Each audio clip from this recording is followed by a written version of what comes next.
What's going on, you guys? How's everybody doing? I hope everybody's doing well out there. I want to thank you guys for coming in and tuning in and listening in to your boy, Lawrence Thompson, aka The Law. Just here, man, on the Selfish Leader podcast, man. I'm super excited that I get an opportunity to not only talk to you about what's going on, but also give you tips, give you strategies about how to lead teams, how to be a leader, and how to have the right, proper mindset as a leader to accomplish things that you need to accomplish. So, as I get into this talk, you guys see my topic.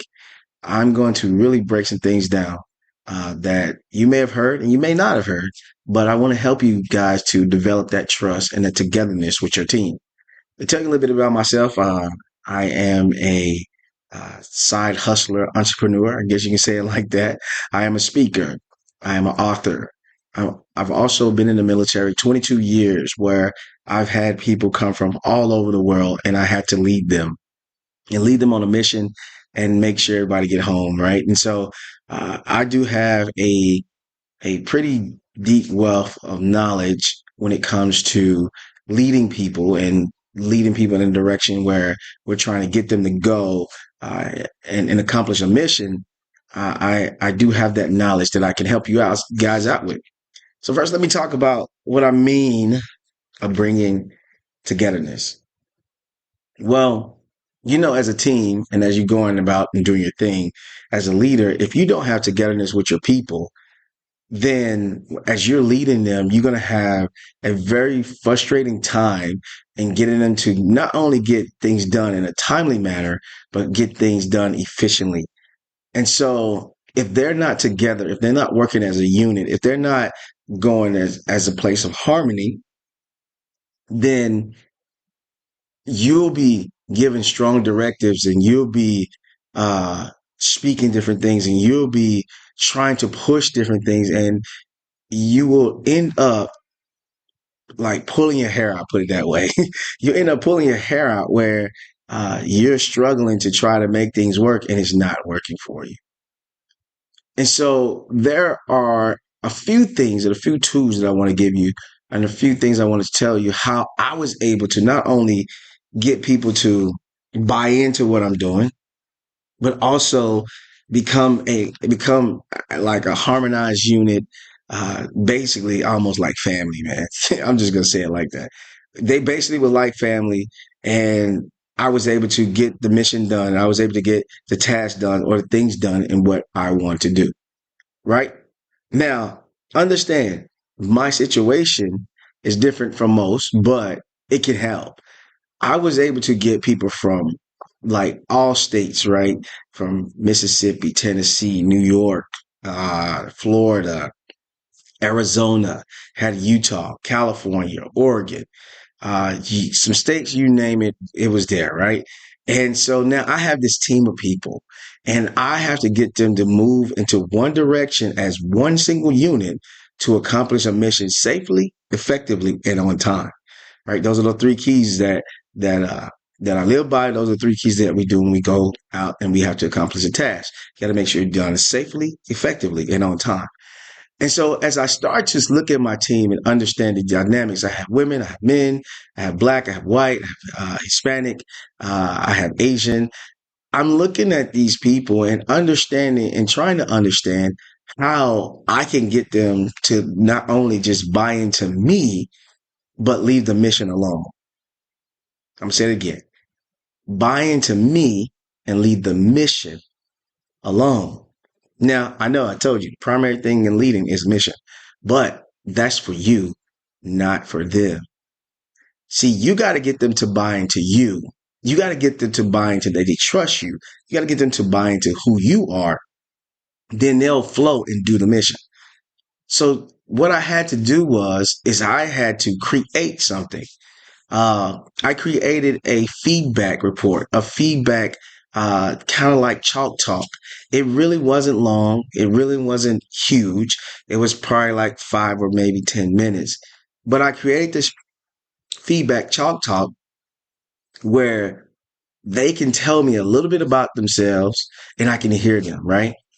And so what I did was is I learned about some small things. I asked them about the birthdays, they had kids and things that they like, a sport or, activity they like. And then I asked them what is their requirement of me? Meaning that when they look at a leader, what do they want the leader to be? How do they want the leader to see? What are the things that they want to hear the leader, say? And what do they want to see a leader do? And so once I heard everything, then I was like, cool. Now I immediately placed them in a situation, small situation, with everybody to see how everybody worked. And what I did is I had them to clean. Yeah. Cleaning can mess people up. You'll see personalities, you'll see people get frustrated. You'll see people cleaning is a thing in itself. And you can literally see your team how they interact with each other and who's going to step up and be leader, who's going to be the one that just don't say nothing, who's the one that's going to be the agitator. Like you see all that in cleaning. So I sent them off to clean. And I gave him no directives. I gave no leader. I gave no instructions. I just told him where the stuff was, and I told him I need to get it clean. And I wanted to see who would step up. Well, I started to see who would move, who would have the voice, who would go look for certain things. And now I'm seeing their personalities being used, or their work ethic come about, or them gelling together or not gelling together in this small task. And then I see my person who is more analytical. And then I see my person who is more energetic with fun. Then I see my person who is more authoritative. Then I see my person who is the quiet one. And once I see them, then I understand that when I get into a situation where I need to get a mission done, I need to place them in the right situations to not only make the team effective, but make them cohesive. And so when I saw my one guy that was super active and energizing and all that, kind of reminds me of me. I knew exactly what he was going to do because he resembles me, because I'm an active, person, high energy, whatever. Like, let's get it done quickly so I can go and play. But then I saw the authoritative girl. And I saw her, how she just wanted to just get it done, but she wanted to yell at everybody. She wanted to go off on everybody and whatever. So then I see her that she wants to be the leader. And then I see the person on the sidelines who just following the lead and just whatever. Then I see the other person who just goes to the closet, grab the stuff and just start working. And I'm just independent of the person, of the team, because y'all not figuring it out. I don't have time for somebody tell me what to do. I'm just going to go do it because my leader said do it. And so that helped me not only to understand small temperaments of them, but it helped me to see that who can identify themselves quickly. And so what I want you guys to do is take this tool where you put them in a small task. If you get a new group, or you have a new team, or you have new people that you hired, place them on a small task. Don't immediately put them in a big task. I know you want to go have them to go do your onboarding process, and look at all the videos and all that type of stuff, but get them in a place where you can actually see them operate, and then hands off. Protect them that they don't destroy property, damage people, hurt people, whatever, but allow them to operate, and then sit back and see their personality. Now let me identify these people, right? So the person who is energetic, right? Have the energy that rock and rolls and just do things with, he just moving, he flowing. That person you need in your group, right? Because he or she is going to motivate the group and keep them inspired. But how do you deal with them and how you give them super energy is you got to let them win a lot. You can't allow a person with high energy experience failures, because not only that they have high energy, they're going to have the most influence. And so by them having the most influence, they're actually going to turn the energy left or right. When you're away, they're going to move the energy left or right. And so you got to be able to understand that when you have this high energy person, and when you have this person that is locked in, that can move at the speed of a diamond and be like squirrel, he going over there, or she going over there, like you have to make sure that they have wins constantly, right? And then you have to applaud them. Like you have to celebrate them openly. They'll tell you, I don't want no accolade, I'm straight. You ain't got to give them certificates. You just got to applaud them in the open. You got to be like, yo, you're doing a good job. Say it openly in front of everybody. It strokes their ego. The person who is the authoritative one, the one who's going to make sure things are getting done and make sure things are happening and make sure things are going about, that person you got to actually watch and give them tasks, but make sure you give them bullet point tasks, meaning that they have to know 1, 2, 3, 4, 5, right? If they don't know 1, 2, 3, 4, 5, then you're gonna let them run out there and go by themselves, and then they'll develop a pack by themselves, and now it's hard to grab that pack back. So you got to remember you are the leader, and so you have to be able to understand that person and use that person asset to your advantage. Now they are not going to be excited about accolades. You can tell them that, you can give them that, but what motivates them is that they get the opportunity to lead and knock off bullet points. They want to impress the leader. That's their big thing. They want to impress the leader, but they need stuff that they can lead and they can impress. Now, you got to be cautious of not understanding their blind spots too. Like I said, she was yelling. Well, you got to be able to grab that and say, hey, yelling does not means you have authority. Yelling does not mean you have uh, influence and leadership. Yelling does not say, hey, you are the one that can get things moving. No, yelling actually repels people. Yelling actually put people away. Most of the people in your group are grown.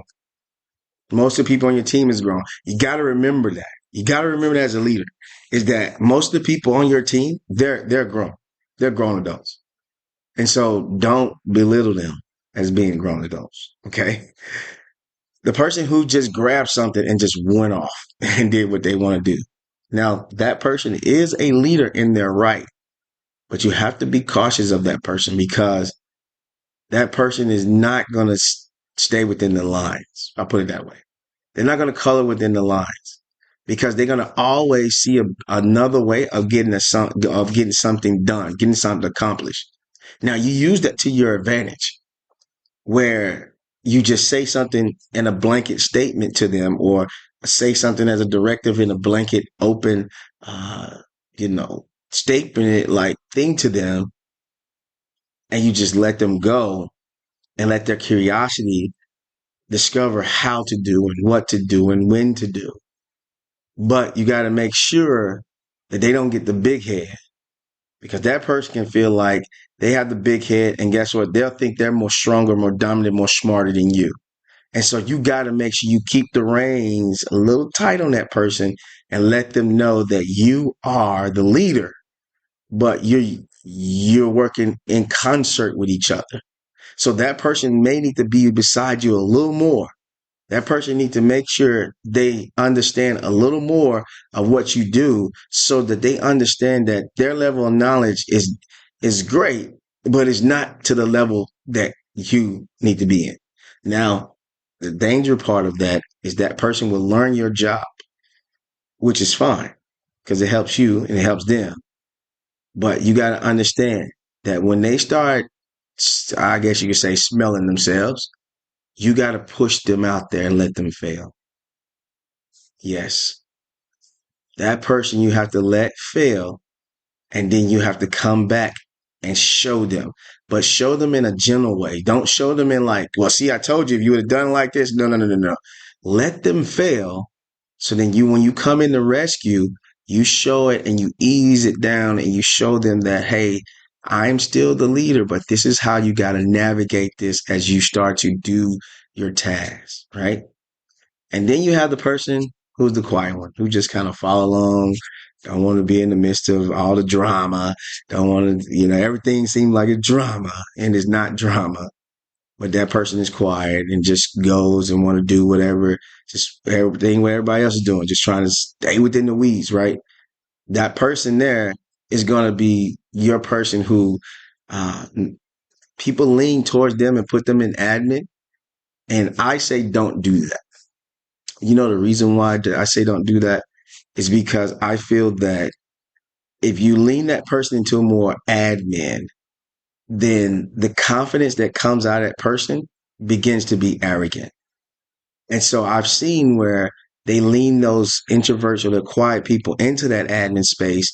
And now that they have authority or power, to say things because it's like, hey, it's them and then me. It's not them and somebody then me.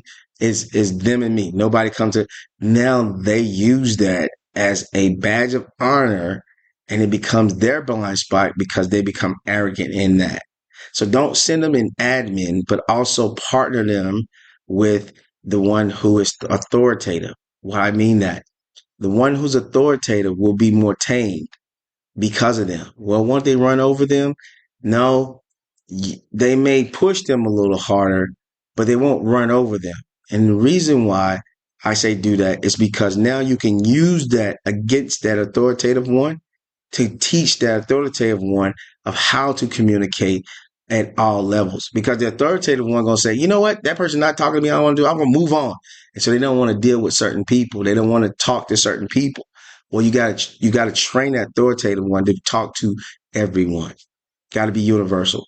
And so that's why you will pair them together. But to get the best out of the one who is quiet and whatever, you have to give them rewards. You have to give them awards. You have to make sure you almost got to find out what's their motivation. And a lot of times that quiet one motivation is not the job. I'm gonna say that again. That quiet one motivation may not be the job. That quiet one motivation may be outside the job, but they do the job so that they can do what they want to do outside. They may be a creative, they may be something, right?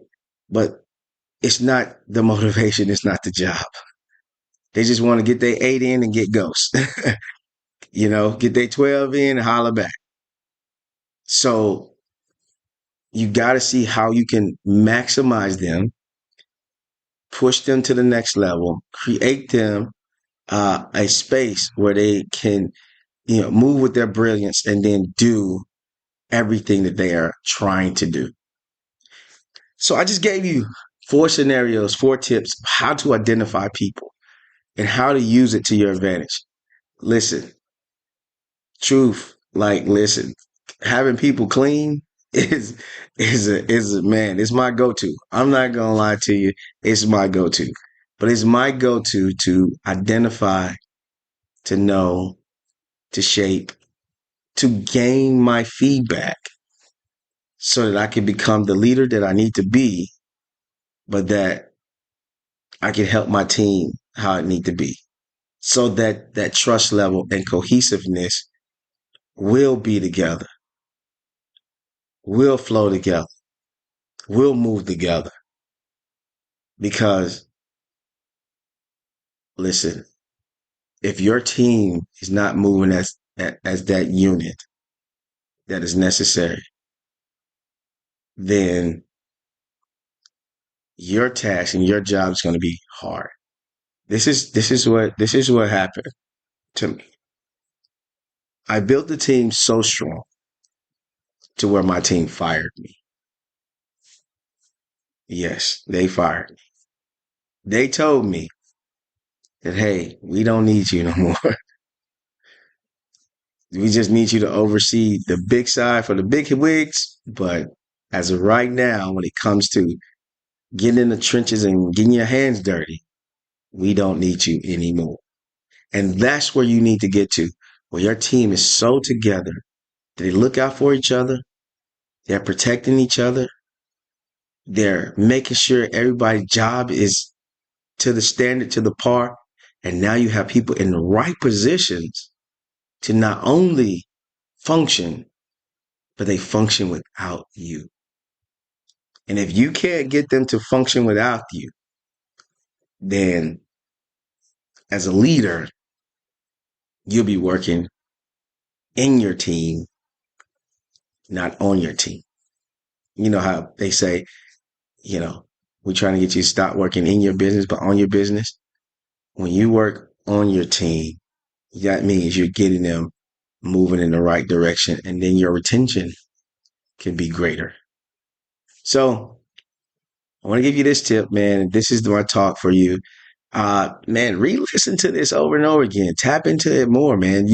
I promise you this is that if you hear what I say and tap into this more, you will be like, yo, that was some deep stuff. That was some heavy stuff. And then you'll be like locked in, man. So, uh, go ahead on and redo it. Stop it, play it, write it down, all that good stuff and go from there, man. Also, you guys, let me do some commercial plugs, man. This is Commercial Break brought to you by Lawrence Thompson, your leadership and media strategist.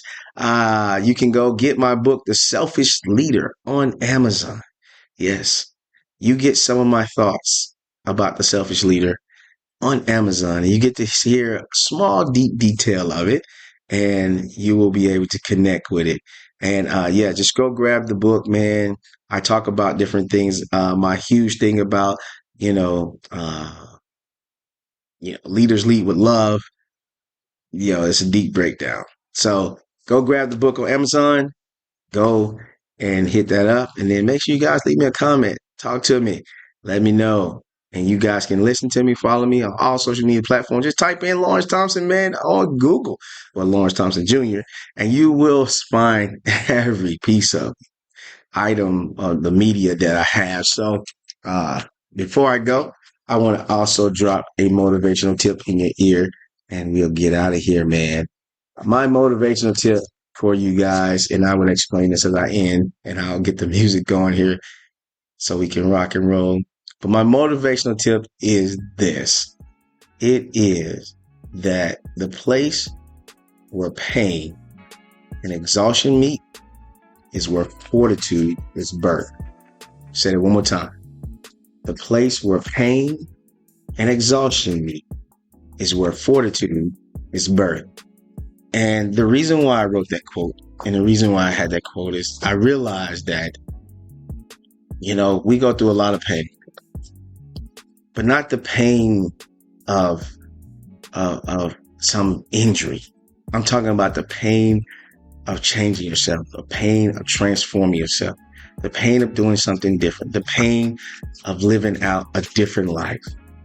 And then we don't get exhausted of that pain constantly trying to tell us to go in the right direction, trying to dictate to us that we need to do what we got to do. But once that pain has ran its course and you have got exhausted about battling this pain, then there is where fortitude is going to come forth. And fortitude is you going beyond when you said, I couldn't go no more. When you feel like you have nothing in the tank, fortitude kicks in and gains you more and give you more. And you go a little deeper. You move a little stronger. You learn a different way. And then now you are accomplishing and doing exactly what you're supposed to do. So, where pain and exhaustion meets, there is where fortitude will be. So, you guys, man, be amazing. Be awesome. Go out there, become the leaders that you're supposed to be. Lead your teams in a high level. And I believe in my heart that leaders lead with love. I'm your host, podcast creator, Lawrence Thompson, aka they call me the Law. Follow me on all social media platforms, and I'm going to sign out like I always do. We may not be the solution, but we will be the antidote. I love you guys. Be amazing. Be awesome. And I'll see you soon. Let's go.